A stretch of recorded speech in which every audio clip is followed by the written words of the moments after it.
Hello दोस्तों। Be master of self help book मतलब self help book के master बने।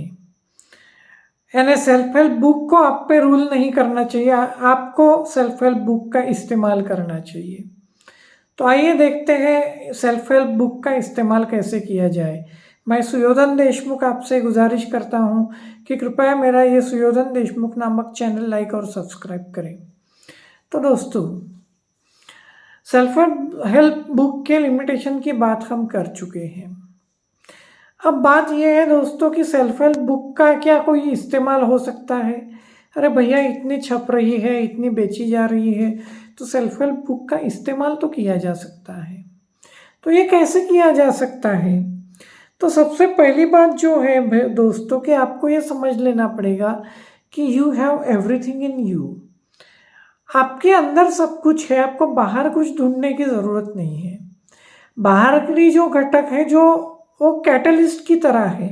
कैटलिस्ट केमिस्ट्री में वो घटक होता है जो केमिकल प्रोसेस में पार्ट नहीं लेता लेकिन उसको इन्फ्लुएंस करता है। तो बाहरी घटक आपको इन्फ्लुएंस तो कर सकते हैं लेकिन सब कुछ आपके अंदर है, और वो ढूंढने के लिए आप बाहरी घटकों का या किताबों का सहारा ले रहे हो। तो ये बात पहली तो आपको क्लियर होनी चाहिए। दूसरी बात कि जो ऐसा मैंने कहा कि self help book should not control you, you should control self help book. अरे सिंपल सी बात होती है दोस्तों। अक्सर हम जब गुरु कहते हैं तो हम ऐसे सोचते हैं कि इनकी आज्ञाएं हमें माननी चाहिए। जब यही क्रिकेटिंग टर्म्स में कोच के तौर पे आ जाता है तो क्या होता है? क्रिकेट में कोच खिलाड़ियों की मदद के लिए होता है, ना कि कुछ सीखने के लिए होता है। वैसे ही सेल्फ हेल्प बुक आपको कुछ सीखते आए इसलिए है, इसलिए नहीं है कि आपका वो गुरु है या आपको कुछ कंट्रोल करेगा। तो जो आपको उसमें से चाहिए उतना ही आपको उठा लेना है। Treat that self help book as a coach. ऐसा होता है ना कि कभी कभी ये टीम वाले साइकेट्रिस्ट हायर करते हैं या मेंटल कंडीशनिंग कोच हायर करते हैं। तो आपने एक किताब हायर कर ली, सिंपल बात है, उससे आप फ़ायदा निकलवाओ खुद की बेहतरी के लिए।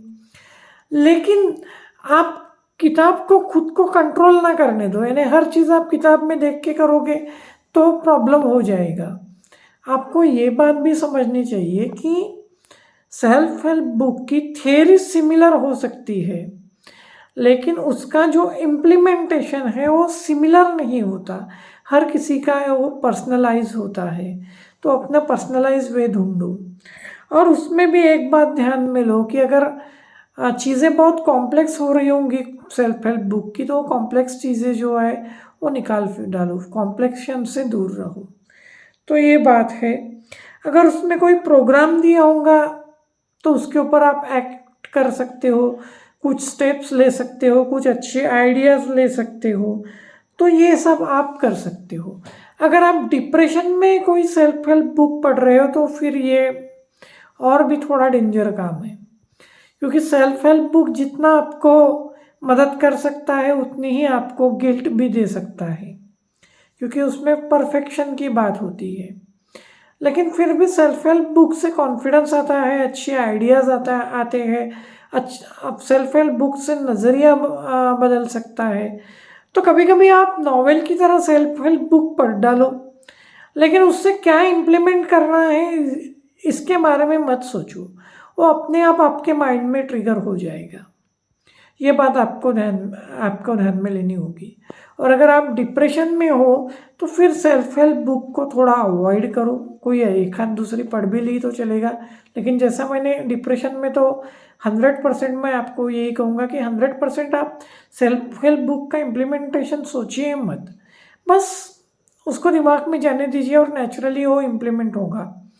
और ऐसे हालात में आपको पढ़ना ही अगर है तो बहुत सारी ऑटोबायोग्राफीज़ है, बायोग्राफीज़ है, नॉवेल्स है, वो पढ़ते रहो और अपने आप माइंड और कॉन्स्टेंटली वर्क करते रहो। बहुत से एक्सपर्ट ऐसा मानते हैं कि डिप्रेशन में पढ़ाई बहुत अच्छी चीज़ होती है। तो कॉन्स्टेंटली हल्का-फुल्का लिटरेचर आप पढ़ो, लेकिन अगर उसमें कुछ अच्छा बोध होगा तो बहुत अच्छी बात है। उसमें अगर कोई लेसन होगा या कोई इंस्पिरेशनल स्टोरी होंगी, कहानी होंगी जीवन की किसी की, तो बहुत अच्छी बात है। तो ये चीज़ें डिप्रेशन के वक़्त में आप करो, सेल्फ हेल्प बुक से भी ज़्यादा ऑटोबायोग्राफीज़ वगैरह, और सेल्फ हेल्प बुक का इस प्रकार से आप इस्तेमाल करो।